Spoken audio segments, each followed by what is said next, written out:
Break Fix Podcast is all about capturing the living history of people from all over the autosphere, from wrench turners and racers to artists, authors, designers, and everything in between. Our goal is to inspire a new generation of petrol heads that wonder, how did they get that job or become that person? The road to success is paved by all of us because everyone has a story. For some people, cars are a passion, and for others, they're a platform. And every once in a while, someone comes along who uses that platform to change lives. And today's guest, Bob Hammer, is doing exactly that. After years of being part of the car community, Bob is now channeling that energy into something far bigger than horsepower and polished chrome. He's launching a brand new charity concours event with the mission that hits close to home, supporting A Brighter Day, an organization dedicated to helping teens and young adults overcome stress, depression, and suicidal ideation. Through outreach resources and real conversations, A Brighter Day works to turn despair into hope. And Bob is stepping up to fuel that mission in a way only our community can. That's right. And joining me tonight is returning co-host Don Weberg from Garage Style Magazine, one of the many personalities on the Motoring Podcast Network. Welcome back, Don. Thank you, Eric. Thanks for having me. And with that, let's officially welcome Bob to Break Fix. Welcome, Bob. Good afternoon, guys. Well, Bob, like all good Break Fix stories, there's a superhero origin. Let's talk about your earliest memories of cars and how you got mixed up in that world and how that passion grew into something that stayed with you for the rest of your life. Sure. As a 16-year-old, my first car was a 66 Barracuda. Fixed that up, and my first job was at a used car lot in Northern California. My buddy Bob K and BK Motors, a little shout out, but my first job was at a used car lot. So that was in the 80s, and this was long before internet and social media. So I was the kid on Auto Trader looking through the magazines all the time, looking at old cars. I had a crush on Shelbys. Since the time I was probably 10, I wanted a Shelby. I was a big Mustang guy. My next car was a 65 Mustang GT Fastback, and I had that car for 17 years. Ended up having to sell that car because I was diagnosed with cancer. When I was 29, I got testicular cancer, and then it came back. I had it twice. So long story short, had about $60,000 in medical bills in 1992 and had to sell my 65 Mustang. Been working ever since to get that car back or somewhat similar, but I've always been a car guy. I currently have a 68 Corvette 427 convertible. I have a 1957 Chevrolet stake bed pickup truck that my Uncle Bill has owned since 1958. It has over 1 million miles on the truck. Oh my God. And it was my uncle's daily driver until 2010. He had said to me since I was a kid, I drove that thing to high school once in a while back in the day. Like I said, it's been in our family since 58. My Uncle Bill passed away in 2017, killed in an auto accident. I had these big visions of, I wanted to put an LS, Tremec 5-speed, the whole deal, horsepower, and slam this thing. And after he died, I decided that I wanted to put this thing back in his memory, and I put it back to completely original stock. It took me about 6 years to do. It's got a 6-cylinder 3 on the tree from the old 50s style, and I've taken it to lots of car shows. It gets lots of compliments. The original color of that is Chevy orange, which was, as many of your fans know here on this podcast, that was the engine block color of Chevrolet from 1962 to like 1975. But that started in the 50s and with that truck. And the truck is sitting right now. I mean, Bob, it's obvious you're a car guy, but how did you get wrapped up in the world of charity events? I started my own foundation in 2005. It's called the Have a Ball Foundation. And the very, very short story is I went through testicular cancer twice. And the second time around, I was able to meet Lance Armstrong. And this was before Lance Armstrong was Lance Armstrong of today. He had a wonderful foundation. His wife had put this foundation together. More importantly, I got to meet his oncologist. His name was Dr. Craig Nichols. I was at a dinner one night and got to meet this gentleman. He heard my story and he said, you're talking about having to have a surgery next week at Stanford Hospital. I don't think you need it. Like I said, very long story short, if I would have had that surgery, I wouldn't have been able to have any more children. I had a 1-year-old daughter at the time. My wife and I didn't have that surgery. We ended up conceiving our son, Josh, a year later, naturally, which was a big deal, even today, right?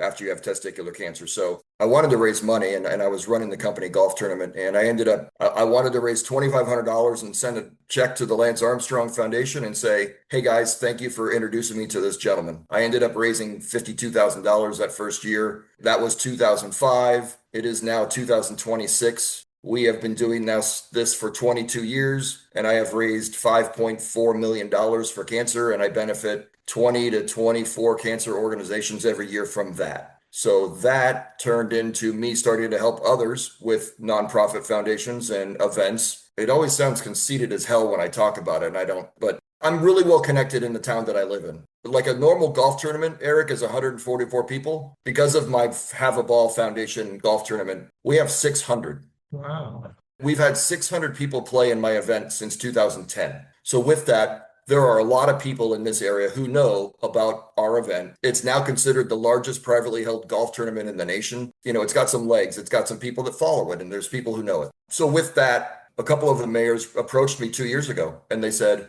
we know you're doing this thing up in another city. What would it take for you to bring it to our town and bring it down to Danville? Because the town of Danville used to host 2 car shows a year. This gentleman, David, used to run these hot summer Sundays car shows. Great event. It's fantastic. He's been doing it for 20 plus years. He did it in July and September. David's older now and he's getting a little tired and he stopped. And now he just does it once a year. So the town approached me and said, you're losing money at your car show. Why don't we work on this? And let's get it moved to downtown Danville. So what I love about your story, Bob, is that like a lot of car people, it's in our blood, it's in our genes. We carry it with us everywhere we go. And coming from the car show culture, the in-between lines that I was picking up there was, I'm building these cars to show them at car shows so that other people can appreciate the craftsmanship, you know, and get the joy that I'm getting out of my car and showing them off.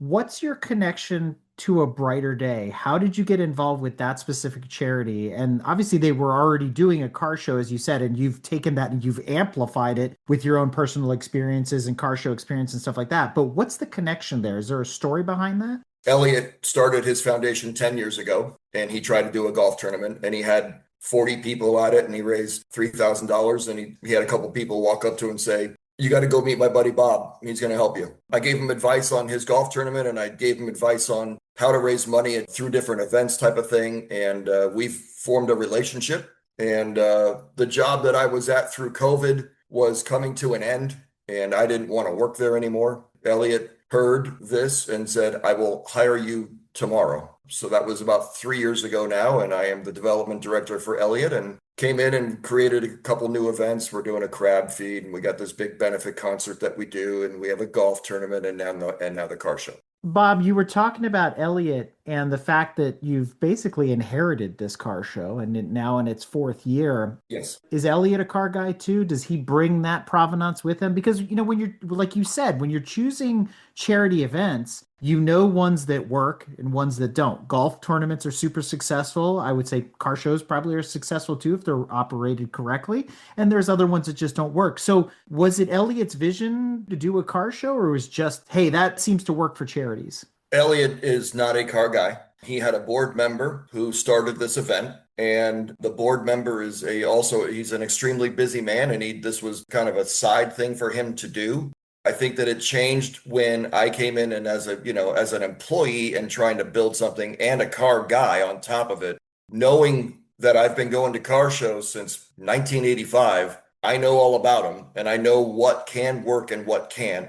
So what about A Brighter Day's mission resonated with you? And why did you feel compelled to get involved in their car show and their golf tournaments and things like that? They were working on their 2nd annual event. They were hosting it at a big shopping center. This big shopping center charged them $8,500 just to be there. And for a little nonprofit and me doing fundraising for 21 years at that time, I came in and said, you're doing this wrong. Additionally, you got to have some corporate sponsorships on hand. You know, my goal was to get enough corporate sponsorships where I know that we're going to make money no matter what we do. And we are. I'm at $40,000 in corporate cash for this and 150 cars at $40, you know, type of thing. We're going to make money.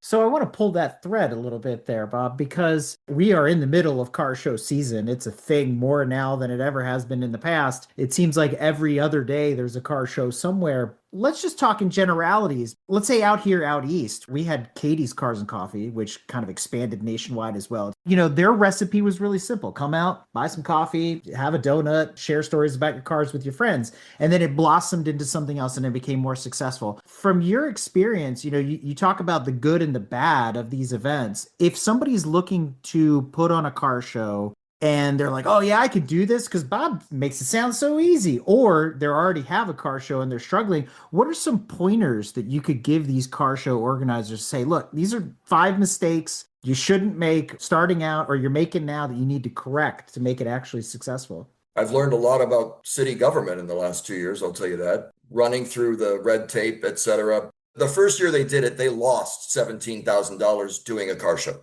I came in and they were already in the agreement with this big shopping center. So I came in and I got 5 auto dealers to help cover the costs and promote them, and having Chevrolet and Ford and exotic cars type of dealerships, and came in and we ended up raising about $15,000, which was not bad. And I do know how a car show looks. Going into this, I had a couple things that I knew would work. Like, I think that one of the points that I was just talking about, you could have way too many corporate sponsorships at this thing and not enough cars where there's enough foot traffic, where there's enough people to come down and enjoy it, because all you got is a bunch of auto dealers standing there trying to sell a car. So that would be one. Obviously, location is huge, just like real estate and everything else in the world. Location, location, location.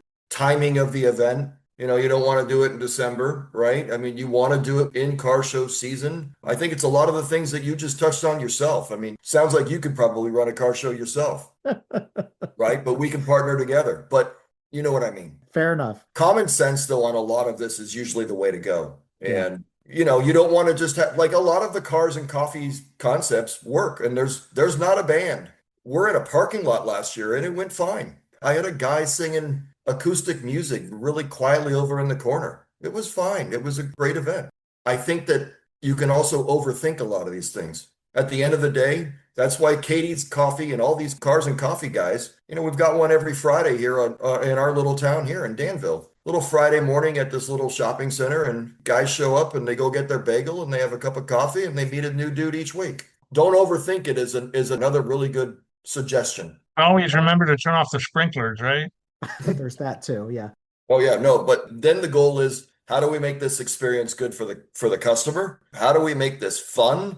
Last year, I told them that we need to do this differently. And we ended up moving it to a auto museum parking lot last year in the town that I live in, which is Danville, California. We moved it to the Blackhawk Auto Museum, put it in the parking lot. As a nonprofit guy, I took the cost from, I don't know, 2 years ago, it was like $26,000. I took it to $1,000, and I did it all myself. And I did all the promotion, and we cleared $31,000 for the foundation. And for those that are unfamiliar with A Brighter Day, aside from going to the website right now as we're talking about this, can you describe a little bit about what the charity is about? Elliot had a son who was 21 years old at the time, and he committed suicide in college. Elliot had no idea that his son was in that state. The note that he read after his son died, he left a note, and he was so closed-minded. He didn't talk to anybody about his feelings and where he was in his life. And Elliot took that, and one of the things I respect most about the man is he took a absolute horrible shit situation and he turned it into something to try to help others. So he started this foundation, and he got the backing of local schools, elementary, middle school, and high school. Predominantly more middle school and high school, but they go to schools, they have information pamphlets, they talk to the students, they have navigation services, they have a 24-hour crisis hotline, they are connected with other larger foundations, BetterHelp and some of these other larger organizations that they do work with. They're doing a lot of good. I'm happy and proud to work with Elliot and try to raise a little money for these guys.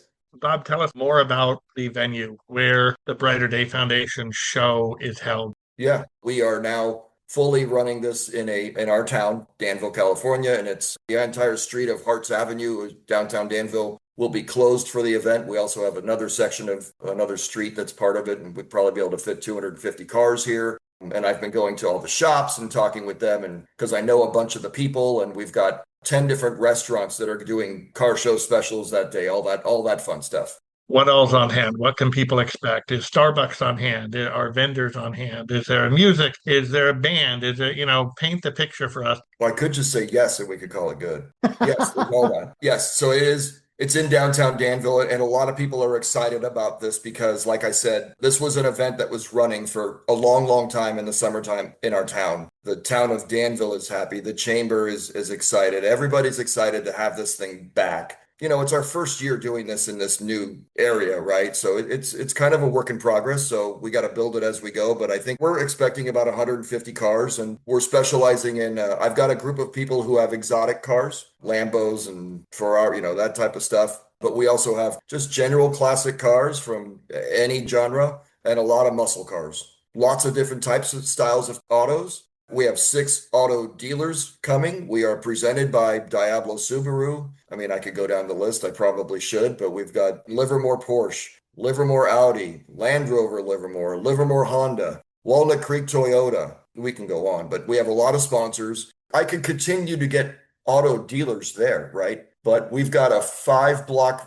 6-block radius of space. And at some point, I don't want to saturate it with just auto dealers just to be making money for the car show, for the foundation. There's a line between trying to make enough money to make this a successful event and then get the people involved from the town and then get the people to show up. Those are the ingredients you want. We're going to have the typical car show stuff. Haggerty Insurance is going to be there on hand. We're going to have quite a few vendor booths. We will have lots of specials that restaurants and shoe stores got specials going on. What I did, Dawn, is I created a QR code that people will be able to go to on their phone. And our volunteers are going to have a QR code on their shirt. And it's also going to be listed on every sheet that we have of every car that registers. They're going to put, the sheet that you put their name in and what it is and that type of thing. That's going to have a QR code on it. And that's going to take everybody to a landing page. That landing page is going to talk about the event that day. Yes, we have a band. They're called Salvage Title. They are the 3-time East Bay Band of the Year here in our little East Bay of Northern California. So they're a very popular band, and they're from our town of Danville. So it's going to talk about the band and the hours of the band and where the restrooms are and all that fun stuff. So I know the people in that band Salvage Title. I know the people that are in downtown Danville who are going to make the cocktails that are going to make it fun. I know the people that are going to have the food. And I know a bunch of the people that are coming. And I think that's a benefit also, experience of knowing what works and what doesn't and what we should and should not have there type of thing. By doing this in downtown Danville, I've been honored and I am now on the Town of Danville Chamber Board of Directors. My goal is to raise some money, have a great time, have some really cool cars, and then also bring business to downtown Danville, which they've been missing because of this show. So I have literally old school, door to door for the last 3 weeks. I know a bunch of the people, but even the people that I don't know, I tell them what I'm doing and they're all in. So I've got the little Auburn Lounge, for example, is they're creating a specialty cocktail that day. Show the QR code and you get a pinky tusk or whatever they're doing, like a car show special cocktail for $5. And a portion of the proceeds are going to go benefit our foundation on top of it. So I've probably got 15 different places right now that are going to be doing these specials right there, right where the car show is. Terrific. Bunch of people have stepped up. The local cigar shop, they're going to be outside, not smoking cigars, but they're offering water and sodas. Okay. Where I'm going with that, guys, is the cool part is that people wanting to be involved and they want to help and they want to make this a success for me. And that part is wonderful. Absolutely. Absolutely. Now, is there judging involved for the cars or is it just show up, park your car and enjoy? We are having judging. I've got 12 awards, the best in class and muscle. And yeah, we've got some awards that we're going to be handing out. Okay. And for people who show up, let's say you got a couple of friends, they want to park together, but one friend has a McLaren, the other friend has an old VW Beetle. Can they still park together or are you going to separate them by class? We're not separating. Is it first come, first serve, park wherever? Yeah. And I already have a group of people, a Mustang club is bringing 8 Mustangs and they want to be together. They're letting me know that we're going to have this group and we want to be together. If we have that organized ahead of time, absolutely, we can get that done. And we are going to be doing that. And just to say it again, what is the date of this show? Sunday, June 14th. Terrific. June 14th. That's fantastic. Let's talk a little bit about the future because this one, the ink is almost dry. It's almost go time. You got to be thinking about number 5, 6, 7, 8, and however many they're going to be down the line. So, what do you imagine for future shows? What do you imagine for the 27 season and 28? And what about a Brighter Days involvement in the community of Danville? For starters, I am hoping we can go back to kind of my Mustang roots. I'm hoping that we're definitely doing this and it grows because I am waiting on a car myself. I told you briefly that I had a 65 Mustang that I had to sell because I got cancer. Well, because of the success of my golf tournament, my wife submitted my story to a show called Ride of Your Life with Courtney Hanson, and I was the winner. And I was on season 2, episode 9 with Courtney. So the 65 Mustang was unveiled to me at the Monterey Auto Week year and a half ago, coming up on 2 years this year. They've been finishing the car, and the car is not in my possession. And I am bugging Courtney and her production team weekly right now to try to get that car out here for this car show. Yes, I am planning on having that because if that car is not here this year, I'm hoping to unveil it next year. But what I can say is, I think that the move that I did to move it to downtown is going to be beneficial. I've been doing events for so many years. I always have these super high expectations. It's kind of like my golf swing. I stand over the ball for a minute and then I realize I am absolutely going to crush this ball. And then I realize, well, no, I'm not because I'm already thinking too much about it, right? Take a step back and try to think about where this could be in a couple of years. I think that this first year, it's going to be good to great, and I think we're going to get 150 or so cars. I think that once we are there and once people see it in downtown Danville, that it actually happened. I think that the following year, we could easily get 200, 250 cars because people from that other car show that have been coming, they're going to see it and they're going to hear about it and then they're going to want to get involved. The car show that has been established in our town for 20 plus years, a gentleman, David, runs it, and he does such a fantastic job. He has 400 cars at his event. It'll take some time for sure. He's been doing it for a long, long time, but it'll take some time. But, that's ultimately the goal I want to get this to a point where I am honoring this gentleman who started this in our town. And I want to be able to carry this on in his tradition, in his honor. In fact, he's coming down to our event. We're going to be talking with him and letting everybody know that this is the man. This is the guy who started car shows down here. And we're just trying to keep this tradition going. But to answer your question, I think that in 3 to 5 years, if I do this correctly, I think we could double this in 3 or 4 years and have a longer footprint in the town. We could go a couple more blocks north type of thing, which is what they do. I think that this has the ability to grow. I'm just hoping that I can get it to that point. Well, you talked about expanding the size of the show and the presence of the cars and the businesses that are involved. So let's just pull the thread there a little bit and talk about the fiduciary side of this. What are your goals in terms of raising money? Because this is only an annual car show. And obviously there's other events that you coordinate with the Brighter Day. But what are your financial goals? How much money are you looking to raise this year? And obviously you can donate year round through the website and things like that. But obviously you want to exceed that. What's the target number this year? I don't have the numbers right in front of me, but we do a crab feed. That did about 40 grand. Created a benefit concert. And the first year of our benefit concert, it went okay. I raised about 80 grand. This last year, I raised $149,000 at it. So I did very well at the benefit concert. We had 450 people at it. Ideally, we'd like to get to around $500,000 as a little nonprofit. And this year we'll be at about 3. I think that if I build this car show the right way, the benefit concert that I'm working on is trending upward, which is a good sign. And this economy too, right? A lot of people don't realize, but when the economy is like this and we're at war and people are kind of thinking of taking a step back on a lot of different things, the first thing that they are not going to do is donate a lot of money to a nonprofit. I've had several guys, for instance, who said, I'm not gonna be able to do that this year. Okay, well then what can you do? So you did $2,500 for a table of 10 last year, and I put you on some radio spots. How about you do $1,500 and I'll still put you on the radio spots and I'll still promote your company.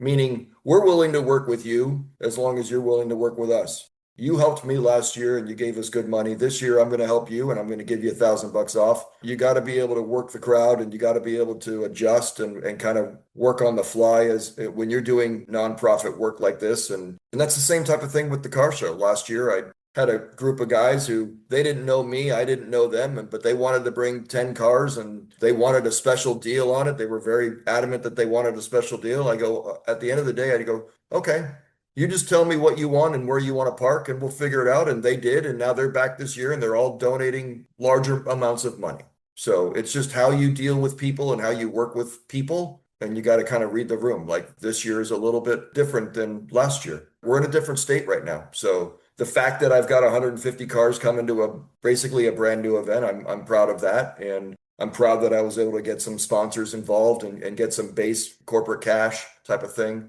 Like you said, 3 to 4 years from now, I think that we're all going to be at a different space. And I think that this thing has the ability to go larger. With that, Bob, we've reached that part of the episode where I like to invite our guests to share any shout outs, thank yous, promotions, or anything else that we haven't covered thus far. No, I can just direct people to our website, abrighterday.info. And there is a landing page. You can go right at the top of our website, abrighterday.info. And it has events right there. And you can do the little drop down and it's got information about our car show. So if you are here in this area and you want to come check us out or in Northern California, we've got a lot of people coming from out of the area, actually. It's not just Danville folks. I got people coming from 30, 40, 60 miles away. So abrighterday.info. My email address is right there as well. You can reach out to me. My phone number is right there. So you can call me or reach out to me with any questions and I'm available anytime.